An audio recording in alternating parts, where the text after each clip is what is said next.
the best academy. Hi friends, welcome to Harish academy. ఈరోజు వార్తలు నిలిచిన జాతీయ, అంతర్జాతీయ, రాష్ట్రీయ అంశాల గురించి, వార్తలు నిలిచిన వ్యక్తులు, అవార్డులు, పుస్తకాలు, మరి క్రీడా సంబంధిత సమాచారం ఒక్కొక్క అంశాన్ని వివరంగా తెలుసుకుందాం. మన ఫస్ట్ టాపిక్ వచ్చేసి ఇటీవల వార్తలు నిలుస్తున్న కొన్ని ప్రముఖ నివేదికలు, ప్రముఖ అంతర్జాతీయ సంస్థలు విడుదల చేస్తున్న నివేదికలు లేదా రిపోర్ట్స్ ఏవైతే ఉంటాయో వాటిపైన పోటీ పరీక్షలకు ప్రిపేర్ అవుతున్న ప్రతి ఒక్క అభ్యర్థి ప్రత్యేక శ్రద్ధ చూపండి. ఎందుకంటే గత పోటీ పరీక్షల్లో చాలా వరకు కూడా ఈ నివేదికల్లో పేర్కొన్న గణాంకాలపైన క్వశ్చన్స్ అడుగుతూ వస్తున్నారు. రానున్న పోటీ పరీక్షల్లో కూడా ఏ పోటీ పరీక్షన కానివ్వండి, ఏ స్థాయి పోటీ పరీక్షన కానివ్వండి, ఇలాంటి అంశాలపైన ఖచ్చితంగా క్వశ్చన్స్ అడుగుతారు. అండ్ వన్ మోర్ థింగ్, పోటీ పరీక్షలకు ప్రిపేర్ అవుతున్న ప్రతి ఒక్క అభ్యర్థి రానున్న పోటీ పరీక్షలను దృష్టిలో ఉంచుకొని తప్పనిసరిగా చదవాల్సిన కొన్ని ముఖ్యమైన అంశాలు ఉంటాయి. అటువంటి ముఖ్యమైన అంశాలను ఎలా గుర్తించాలంటే రెగ్యులర్గా రిపీటెడ్గా వార్తలు నిలుస్తున్న అంశాలు. ఇటీవల కాలంలో రెగ్యులర్గా ప్రతి వారంలో కనీసం ఒకసారైనా లేదా ఒక నెలలో కనీసం 2 నుండి 3 సార్లు వార్తల్లోకి వచ్చే అంశాలు ఏవైతే ఉంటాయో వాటిపైన ప్రత్యేకంగా చూడండి. ఎందుకంటే అలాంటి అంశాలను ఎగ్జామినర్ ఇంపార్టెన్స్తో తీసుకోవడం జరుగుతుంది. అలా యునెస్కోకి సంబంధించిన అంశాలు కానివ్వండి, జిఐ ట్యాగ్స్కి సంబంధించిన అంశాలు కానివ్వండి, అండ్ వార్తలు నిలుస్తున్న సూచీల గురించి కానివ్వండి, indexes, and at the same time ఇటీవల కాలంలో వార్తలు ఇచ్చిన విన్యాసాల గురించి కానివ్వండి, రక్షణ రంగానికి సంబంధించి కానివ్వండి, ఐఐటీస్ గురించి కానివ్వండి, వార్తలు నిలుస్తున్న ప్రాంతాలు లేదా వివాదాస్పద ప్రాంతాలు లేదా విపత్తు సంబంధిత అంశంతో వార్తలు ఇచ్చిన ప్రాంతాలు కానివ్వండి, ఇటువంటి వాటి నుండి ఎగ్జామినేషన్స్లో ఖచ్చితంగా ఏ పోటీ పరీక్షలను అడుగుతారో. ఓకేనా, వాటన్నిటినీ కూడా కంపైల్ చేసుకోండి. ఇక్కడ మనకు కనిపిస్తున్న నివేదిక ఏదైతే ఉంటుందో ఈరోజు న్యూస్ పేపర్లో రావడం జరిగింది. ఆల్మోస్ట్ అన్ని న్యూస్ పేపర్స్ కవర్ అయినాయి. నేను ఇది సాక్షి పేపర్ నుంచి తీసుకోవడం జరిగింది. ఇక్కడ అబ్జర్వ్ చేస్తే ప్రకృతి ప్రకోపానికి భారీ మూల్యం అనేది ప్రపంచం చెల్లిస్తోంది. ప్రకృతికి సంబంధించి లాస్ అనేది ఏర్పడుతుంది. ఆ లాస్ వాల్యూ ఎంత అని చెప్పేసేసి ఐక్యరాజ్య సమితికి సంబంధించి, యుఎన్ఓకి సంబంధించి ఐక్యరాజ్య సమితికి సంబంధించిన అనుబంధ సంస్థ ఏది వార్తల్లోకి వచ్చినా ఖచ్చితంగా దాని యొక్క హెడ్ క్వార్టర్ ఎక్కడుందో చూడాలి. యునైటెడ్ నేషన్స్ సంబంధించి అనుబంధంగా పనిచేస్తున్న ఫుడ్ అండ్ అగ్రికల్చర్ ఆర్గనైజేషన్ వారు ఈ నివేదికను విడుదల చేశారు, ఈ గణాంకాలను విడుదల చేశారు. ఫుడ్ అండ్ అగ్రికల్చర్ ఆర్గనైజేషన్ దీని యొక్క ప్రధాన కేంద్రం ఎక్కడ? Rome, Italy. ఫుడ్ అని వచ్చింది అంటే 90% వాటి యొక్క ప్రధాన కేంద్రం, హెడ్ క్వార్టర్ రోమ్లోనే ఉంటుంది. ఈ పాయింట్ గుర్తుంచుకోండి. ఓకేనా? ఏం చెప్తున్నారు? ప్రకృతి ప్రకోపానికి భారీ మూల్యాన్ని చెల్లించవలసి వస్తుంది. అదే 12,300 కోట్ల డాలర్లు ప్రకృతి ప్రకోపం కారణంగా ప్రపంచమంతా కూడా లాస్ అంట. పంటలు, పశువులకు ఏటా వాటిల్లుతున్న నష్టం అంటే ఇది 30 ఏళ్లలో 3.8 లక్షల కోట్ల డాలర్లు ఆవిరైపోయినాయి, just because of environment, nature కారణంగా.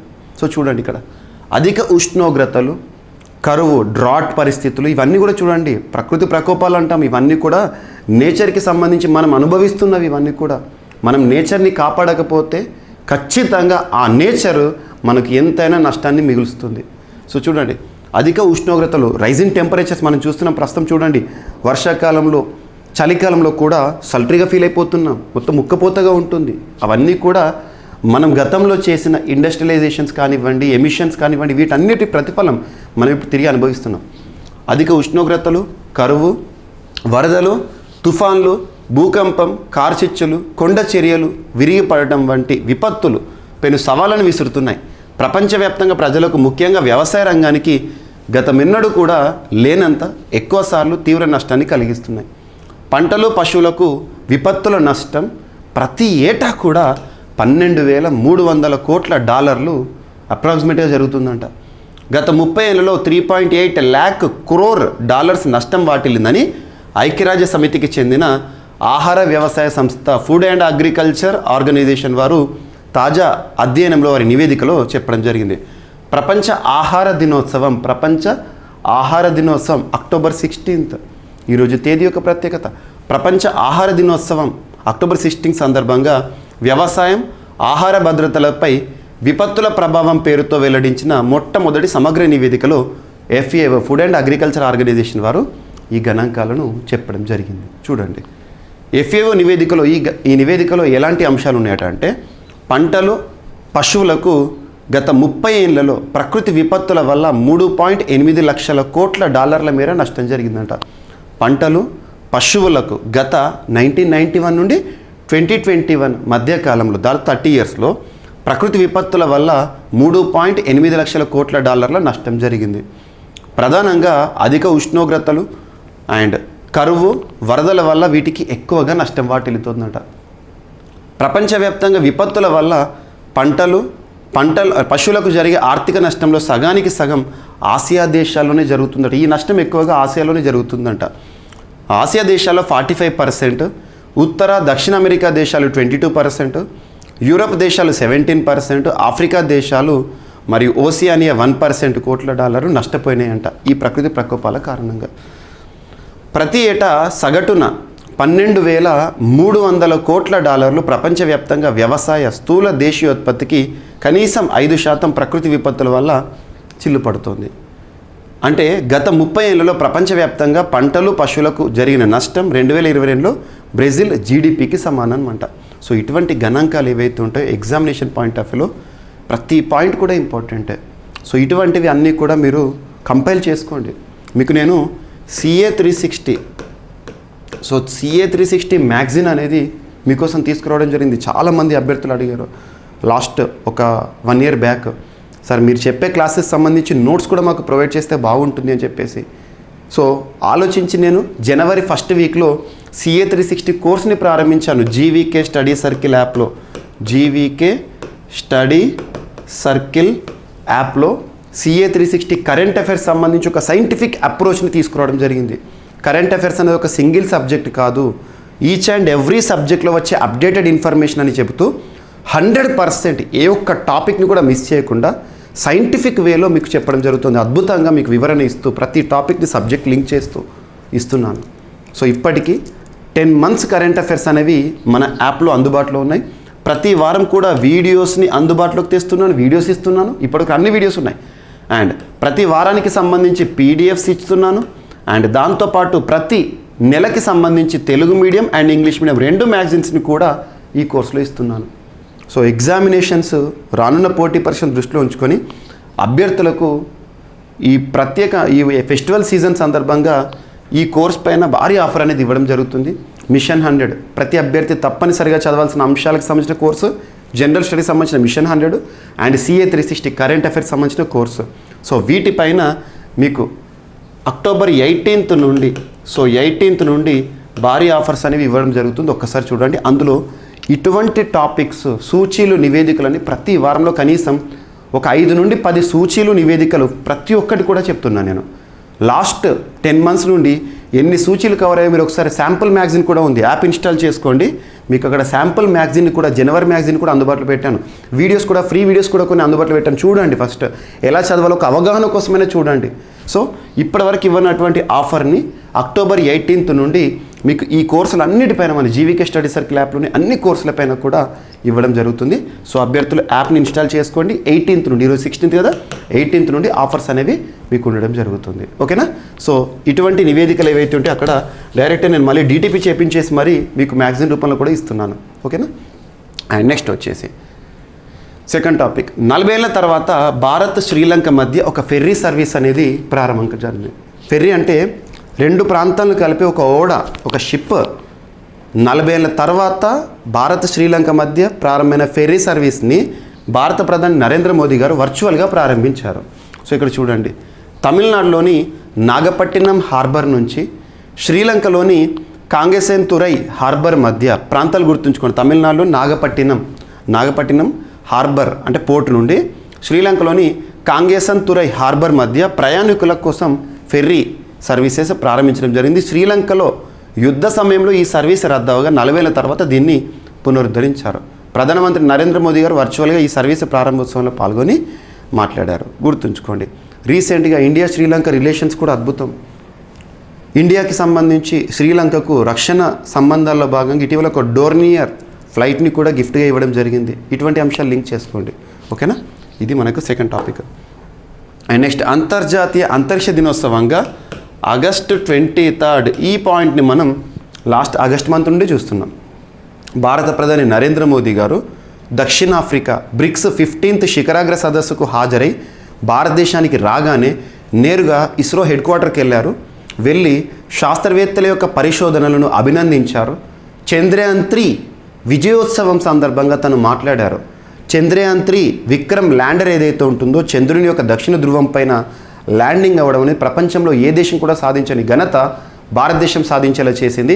ఈ అద్భుతమైన ఘట్టాన్ని పురస్కరించుకొని నరేంద్ర మోదీ గారు ఇస్రోలో తన యొక్క ప్రసంగాన్ని ఇస్తున్నప్పుడు ఆగస్టు 23 గురించి మొదటిసారి ప్రసంగించారు.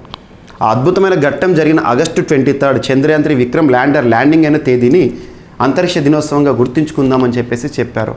అలా ఆ ప్రాంతాలకు శివశక్తి అనే పేరు కానివ్వండి ఇవన్నీ కూడా నామకరణం చేశారు. తర్వాత మళ్ళొకసారి వార్తల్లోకి వచ్చింది. భారత ప్రభుత్వం అఫీషియల్గా ఆగస్టు 23ని నేషనల్ స్పేస్ డేగా గుర్తించారు అని చెప్పేసి తర్వాత మళ్ళీ ఈరోజు ఇంకొక అప్డేట్ వచ్చింది. అండ్ ఇంకొకటి గుర్తుంచుకోండి, అభ్యర్థులు అంతరిక్ష దినోత్సవం రోజున రాష్ట్రీయ విజ్ఞాన్ పురస్కారాల యొక్క ప్రధానోత్సవం కూడా జరుగుతుంది అని చెప్పేసి రీసెంట్గా మనం ఒక పురస్కారాలకు సంబంధించి ప్రత్యేకమైన ఎపిసోడ్ని కూడా తీసుకొచ్చాను మీకు నేను ప్రవీణ్ సార్ క్లాసెస్ యూట్యూబ్ ఛానల్లో. అందులో చాలా ఇంపార్టెంట్ టాపిక్స్ తీసుకొస్తున్నా, ఒకసారి చూడండి. సో ఈరోజు ఆగస్టు 23 ఎలా వార్తలకు వచ్చింది చూడండి.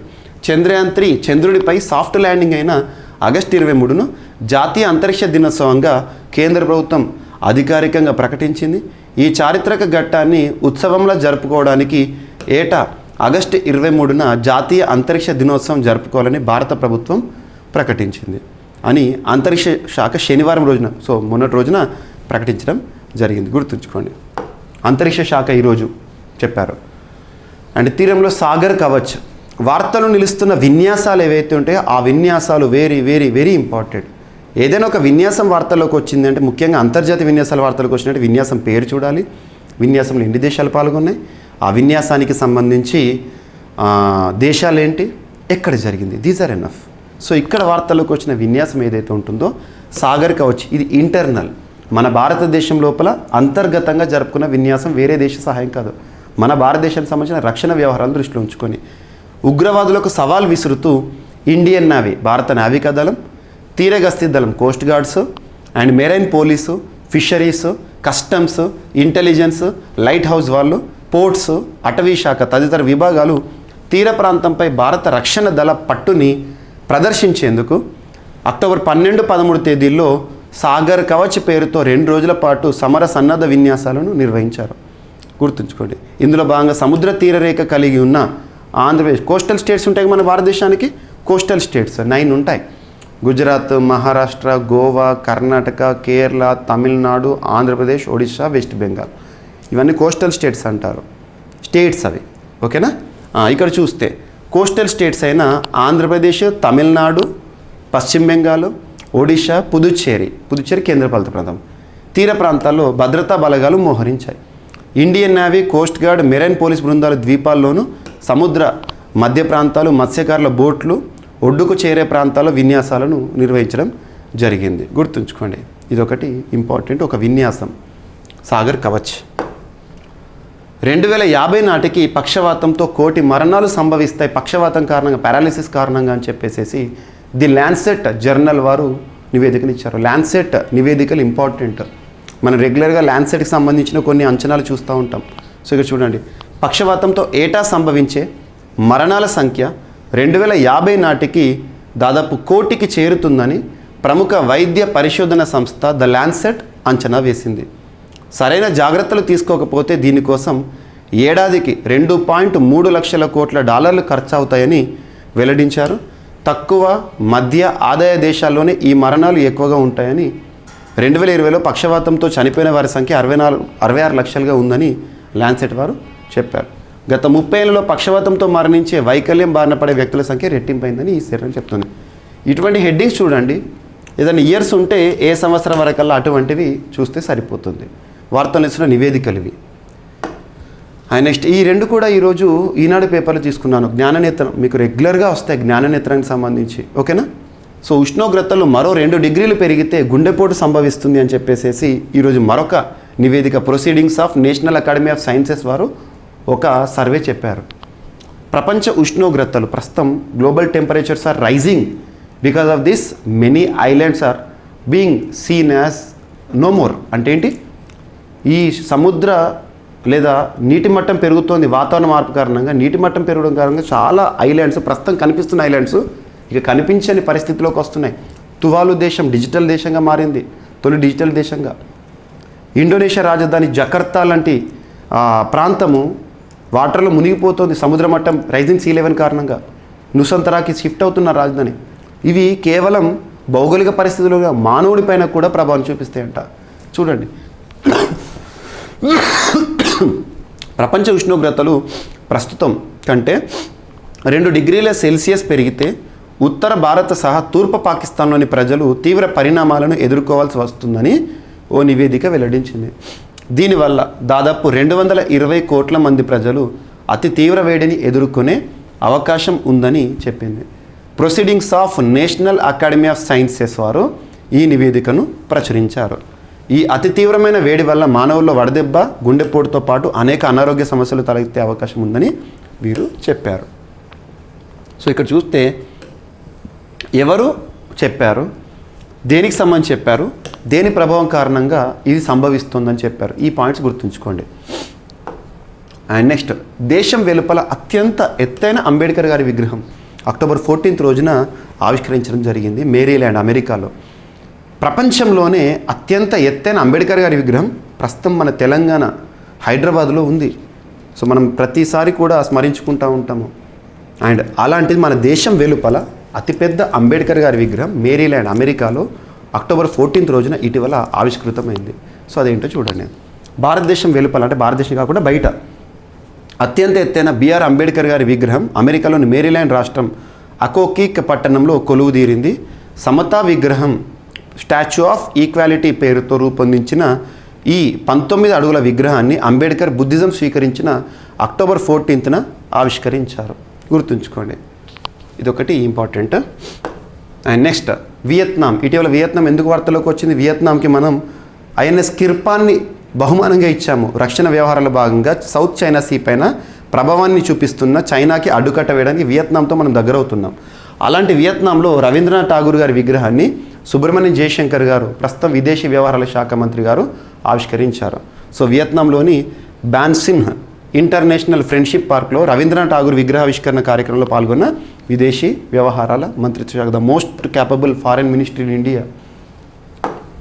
అండ్ ఒలింపిక్స్ ఆతిథ్యంలో తగ్గేదే లేదు అని భారతదేశం 2036లో జరగనున్న ఒలింపిక్స్కి ఆతిథ్యం ఇవ్వడానికి బిడ్ దాఖలు చేసింది. ఇటీవల ఇంటర్నేషనల్ ఒలింపిక్ కమిటీ వారికి సంబంధించిన మీటింగ్ 141st మీటింగ్ అనేది ఇండియాలో జియో కన్వెన్షన్ సెంటర్లో ముంబైలో జరిగింది. ఇది రెండోసారి జరుగుతుంది ఇండియాలో. మొదటిసారి 1983లో జరిగింది. మొట్టమొదటిసారి ఐఓసీ మీటింగ్ ఇన్ ఇండియా 1983 మనం ప్రపంచ కప్ గెలిచినప్పుడు, క్రికెట్ వరల్డ్ కప్ గెలిచినప్పుడు. సెకండ్ ఇప్పుడు జరుగుతుంది. సో దీన్ని భారత ప్రధాని నరేంద్ర మోదీ గారు ప్రారంభించడం జరిగింది. ఈ ఐఓసీ మీటింగ్ని హాజరయ్యారు కూడా. సో ఇండియా 2036 ఒలింపిక్స్కి ఆతిథ్యం ఇవ్వడం అనేది 140 కోట్ల భారతీయుల కళ అని చెప్పడం జరిగింది. అండ్ ఒలింపిక్స్లో కొత్తగా క్రికెట్ని కూడా చేర్చడానికి ఆమోదముద్ర వేసింది ఐఓసీ. Very very important. 2036 నుండి 2028 నుండి లాస్ ఏంజలీస్లో జరిగే ఒలింపిక్స్ నుండి మనం క్రికెట్ని కూడా చూడబోతున్నాం. ఇదొకటి కూడా ఇంపార్టెంట్. ఓకేనా?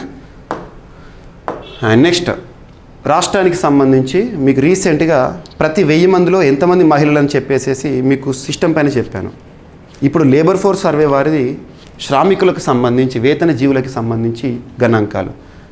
సో లేబర్ ఫోర్స్ సర్వే వెల్లడించిన అంశాలు ఏంటంటే, దేశ సగటును మించి రాష్ట్రంలో వేతన జీవులు, ఆంధ్రప్రదేశ్ రాష్ట్రంలో దేశ సగటు కన్నా రాష్ట్రంలోనే వేతన పురుషులు, వేతన మహిళల శాతం ఎక్కువగా ఉందంట. మహిళల దేశ సగటు 15.9% ఉంటే రాష్ట్రంలో అది 17.3%గా ఉంది. అలాగే పురుషులు దేశ సగటు 23.2% ఉంటే రాష్ట్రంలో 26.8% ఉన్నట్లు 2022-23 లేబర్ ఫోర్స్ సర్వే వెల్లడించింది. ఈ సర్వే నివేదికను కేంద్ర గణాంకాలు, కార్యక్రమాల అమలు మంత్రిత్వ శాఖ వారు విడుదల చేశారు. పట్టణాల్లో అయితే రాష్ట్రంలో పురుషులతో పాటు దాదాపు అదే స్థాయిలో మహిళలు కూడా వేతనాలపై జీవిస్తున్నారట. సో చూడండి, అస్సాంలో 8.8%, బీహార్లో 9% చొప్పున అతి తక్కువగా వేతన పురుషులు ఉన్నారు. బీహార్లో 6.7%, జార్ఖండ్లో 4.2% అతి తక్కువగా ఉన్నారట. సో ఆంధ్రప్రదేశ్ రాష్ట్రానికి సంబంధించి వేతన జీవులకు సంబంధించి ఈ గణాంకాలు ఏవైతే ఉంటాయి వీటిని గుర్తుపెట్టుకునే ప్రయత్నం చేయండి. అండ్ నెక్స్ట్ న్యూజిలాండ్ ప్రధానిగా క్రిస్టఫర్ లుక్సన్ గారు వార్తల్లోకి వచ్చారు. తన బాధ్యతలు చేపట్టబోతున్నారని చెప్పేసి న్యూజిలాండ్ ప్రధానిగా క్రిస్టఫర్ లుక్సన్ పగ్గాలు చేపట్టనున్నారు. నేషనల్ పార్టీ అభ్యర్థి అయిన లుక్సన్ శనివారం జరిగిన ఎన్నికల్లో దామాషా ఓటింగ్ పద్ధతిలో 40% ఓట్లు సాధించారు. ప్రధాన ప్రత్యర్థి లిబరల్ పార్టీకి చెందిన ప్రస్తుత ప్రధాని క్రిస్ హిప్కిన్స్కు 25% ఓట్లే పడ్డాయి. ఓట్ల లెక్కింపు కొనసాగుతోంది. సో న్యూజిలాండ్కి కొత్త ప్రధానిగా క్రిస్టఫర్ లుక్సన్ని మనం చూడబోతున్నాం. నేషనల్ పార్టీకి సంబంధించిన అభ్యర్థి. ఇప్పటివరకు లేబర్ పార్టీ ఉండే. ఓకేనా, ఇదొకటి ఇంపార్టెంట్. ఇవి ఫ్రెండ్స్ ఈరోజు వార్తలు ఇచ్చిన అంశాలు. ఒకసారి ర్యాపిడ్గా చూస్తే ప్రకృతి ప్రకోపానికి భారీ మూల్యం చెల్లిస్తున్నాము. అది కనీసం 1 ఇయర్లో $12,300 కోట్ల అంట. FAO నివేదిక. 40 ఏళ్ల తర్వాత భారత్ శ్రీలంక మధ్య ఫెర్రీ సర్వీసెస్ ప్రారంభమైంది. భారత ప్రధాని నరేంద్ర మోదీ గారు ప్రారంభించారు. జాతీయ అంతరిక్ష దినోత్సవంగా ఆగస్టు 23ను అంతరిక్ష శాఖ వారు అఫీషియల్గా అనౌన్స్ చేశారు. భారత తీర ప్రాంతంలో సాగర్ కవచ్ అనే విన్యాసం అండ్ 2050 నాటికి పక్షవాతంతో 1 కోటి మరణాలు సంభవిస్తాయని ల్యాన్సెట్ జర్నల్ వారు చెప్పడం జరిగింది. Proceedings of national academy of sciences వారు ప్రస్తుత ఉష్ణోగ్రత మరో 2 డిగ్రీలు పెరిగితే గుండెపోటు సంభవించే ప్రమాదాలు కూడా పెరుగుతాయని చెప్పేసి చెప్తున్నారు. భారతదేశం వెలుపల అత్యంత ఎత్తైన అంబేద్కర్ గారి విగ్రహం మేరీల్యాండ్ అమెరికాలో ఇటీవల ఆవిష్కృతమైంది. అండ్ వియత్నాంలోని బాక్విన్ ఇంటర్నేషనల్ ఫ్రెండ్షిప్ పార్క్లో రవీంద్రనాథ్ ఠాగూర్ గారి విగ్రహాన్ని ఆవిష్కరించారు సుబ్రహ్మణ్యం జయశంకర్ గారు. అండ్ ఒలింపిక్స్ ఆతిథ్యంలో భారత్ తగ్గే ప్రసక్తి లేదని 2036 బిడ్ దానికి సంబంధించిన చర్చ. అండ్ దేశ సగటును మించి ఆంధ్రప్రదేశ్ రాష్ట్రంలో వేతన జీవులు ఉన్నారని చెప్పేసి 2022-2023 లేబర్ ఫోర్స్ సర్వే వెల్లడించింది. అండ్ న్యూజిలాండ్ ప్రధానిగా క్రిస్టఫర్ లుక్సన్ గారు వార్తలకు వచ్చారు. సో ఇవి ఫ్రెండ్స్ ఈరోజు వార్తలు నిలిచిన అంశాలు. మిస్లేనియస్ అంశాలు ఏమైనా మిగిలిపోతే రేపటి క్లాస్లో జోడించి మరొకసారి నేర్చుకుందాం. రేపు కలుద్దాం. Thank you.